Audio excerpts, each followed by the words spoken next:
Welcome back, everyone.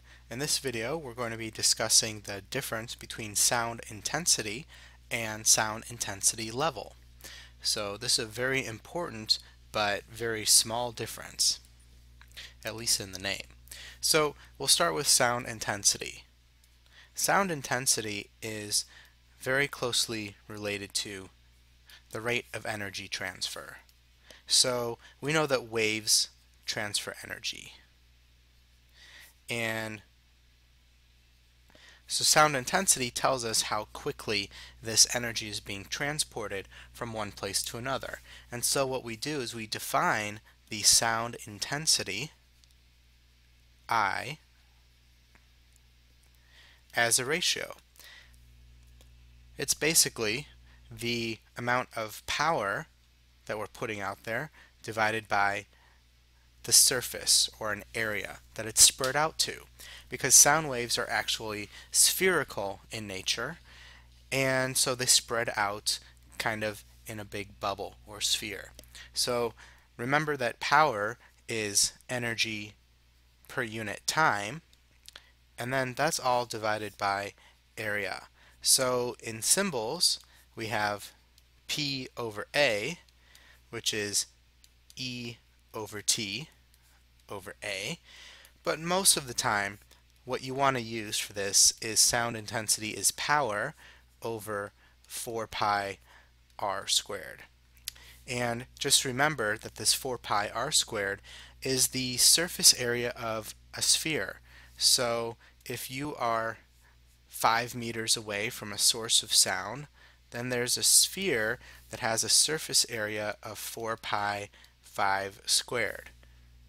So just be aware of that sound spreads out spherically.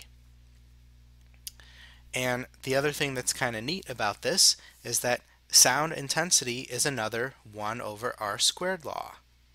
Just like gravity, just like electricity, so the electric force, and like many others. Okay, so that's sound intensity, is the rate of energy transfer. But what we as humans actually perceive when we hear things is what we call loudness. And loudness is another way of talking about the sound intensity level. I know, it's kind of weird. I'll try to refer to it as loudness most of the time. If you think back to electrostatics, there was this weird thing that we called electric potential difference, and we said, well, let's just call that voltage. So this is kind of the same thing.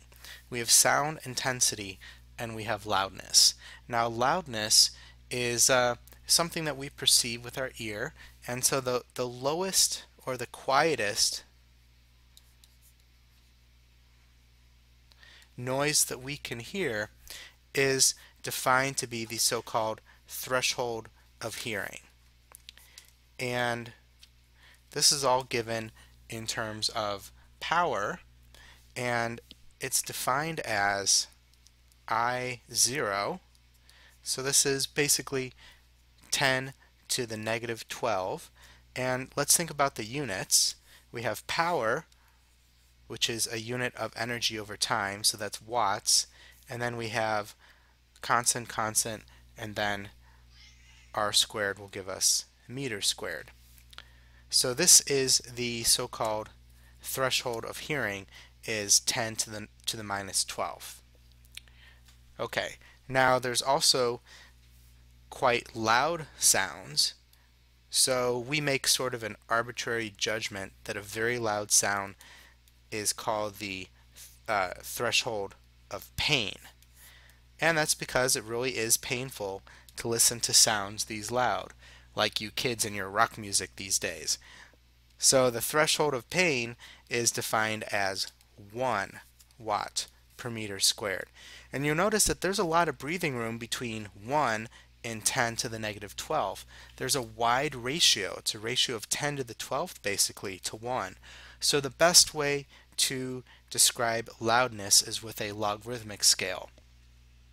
And when we do this, we can take the log, and we'll do this base 10, of the intensity of a sound divided by the threshold of hearing.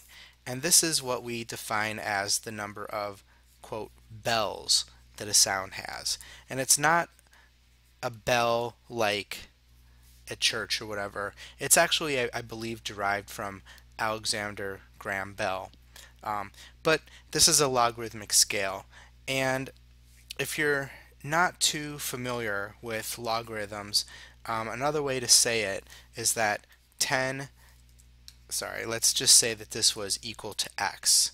Okay, so 10 to the x gives us I over I naught. Okay, so for example, if I had the log base 10 of, just for fun, let's say it was 100, then x would have to be equal to 2 because 10 squared is 100.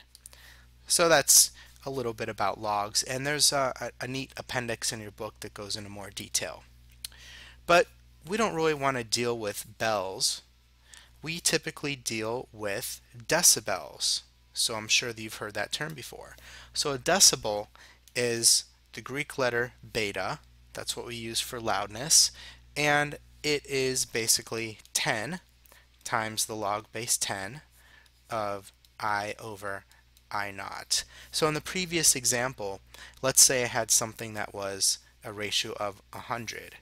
Well, the number of decibels would be 10 times the log base 10 of 100, and we said that was 10, and the log base 10 of 100 was actually 2, so that would be 20 decibels. So in other words, a sound that is 100 times more intense than the threshold of hearing, so I over I naught is 100, that corresponds to 20 decibels. And when we think about the threshold of pain, the threshold of pain corresponds to 120 decibels. All right, this is basically 0 decibels. And there's a whole scale, and you can look at it in a neat table in your book. Okay, so anything above 120 decibels is painful, causes damage to the ear. So you can actually reduce the amount of decibels that a sound causes, and those are earplugs. And I saw some earplugs recently that were 32 decibels. So maybe in an example problem on the next video, we'll take a look at, well, how much does that really reduce the intensity that we hear, or the loudness of the sound. Okay, so that's it for sound intensity and sound intensity level, also known as loudness.